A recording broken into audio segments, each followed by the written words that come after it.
सिंहासनस्थां श्रियं वात्सल्यदिगुणोज्ज्वलां भगवतीं वन्दे जगन्मातरम्।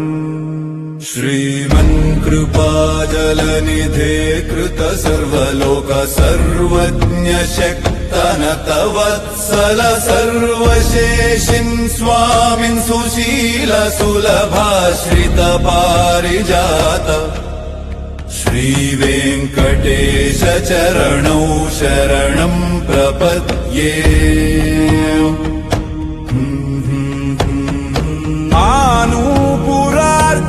सुजात सुगंधि पुष्प सौरभ्य सौरभकरौ समसन्निवेशौ सौम्यौ सदानुगनेऽपि नवानुभव्यौ श्रीवेङ्कटेश चरणौ शरणं प्रपद्ये शरणं प्रपद्ये।